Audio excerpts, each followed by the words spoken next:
place, called the Star of Greece at Wollonga, is picture perfect. It was named after a shipwreck. A ship actually got wrecked just off the coast here. Heaps of people actually died, which is pretty sad for them, but the good news for us is, in their honour, this restaurant was named, so we get some of the best food in South Australia served every single day right here.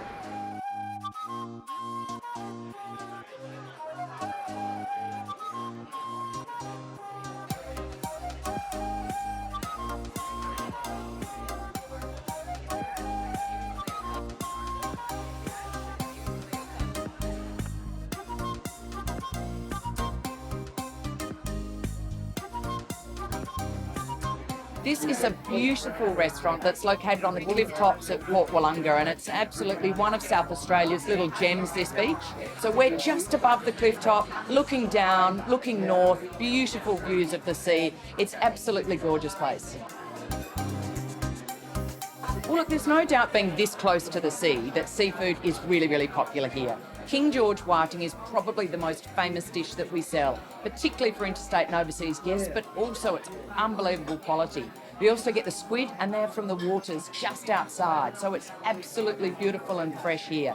But not everybody's into the seafood, so we do have a lot from the land as well. We have some fantastic meats. A beautiful Wagyu eye fillet's one of my favourites. And I think also for an entree, I just absolutely love the ocean trout tartare.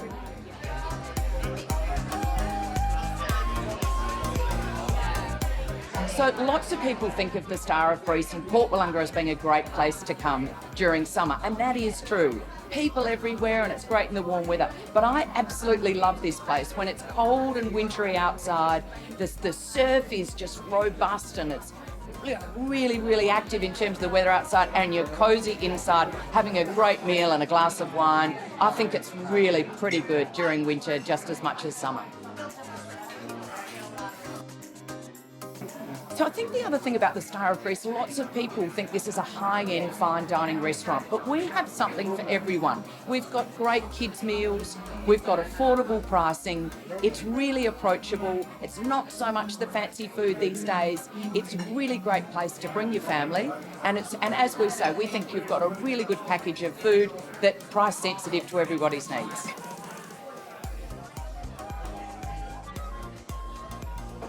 It's pretty cool to think that this whiting was caught just off the coast here and now is served up on a plate. The Star of Greece is just an amazing place to eat. And like Nikki said earlier, it's actually not la-di-da like you think. There's actually loads of affordable meals. So if you haven't eaten here before, it's about time you did. The Star of Greece is the ship that's wrecked off Port Wollonga. It's widely regarded as one of South Australia's worst maritime disasters.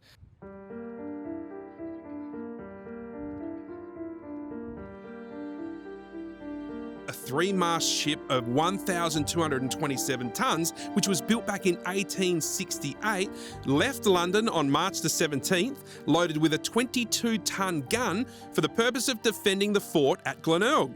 She arrived in Port Adelaide on the 11th of June 1888, and as you can imagine, it drew quite a crowd of onlookers. As the gun was being unloaded, people looked in awe. In its day, nautical men said that the Star of Greece was one of the most handsomest craft that has ever visited Port Adelaide. The vessel was then loaded with wheat, bound for the UK. It left Port Adelaide again at 6 p.m. on the 13th of July. The vessel didn't get very far out to sea when bad weather set in. This is where it starts to get really scary. It caused the ship to drift off course. She started to drift close to the shore, unnoticed by the crew because of the weather conditions. Somewhere between 2 and 4 a.m, a massive wave lifted the vessel up and she crashed down upon a reef off Port Wollonga. The vessel smashed in two, leaving those men stranded on the vessel. It wasn't until 7:55 a.m. the alarm was raised at Aldinga Beach, as the residents of that town could actually see the top of the wreck and the men clinging to the rigging with the naked eye. Waves were crashing violently over the vessel, sweeping the deck clear. At 9 a.m, the rear of the vessel was smashed by a massive wave and broke away completely. 8 men, including the captain, at that moment were drowned, as the crowd on the beach watched helplessly. That's what really blows me away. The people stuck on the ship could see the crowd that had gathered on the beach, yet both couldn't help each other. Those on the beach were trying to make a raft to get out to the shipwreck, but it was smashed by the waves.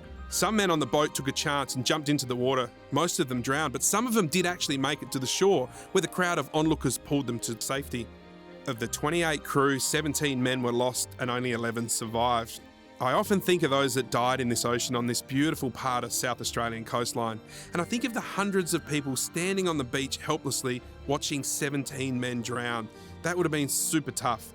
I really encourage you to take the time to think of these men that lost their lives while you're relaxing at the Star of Greece.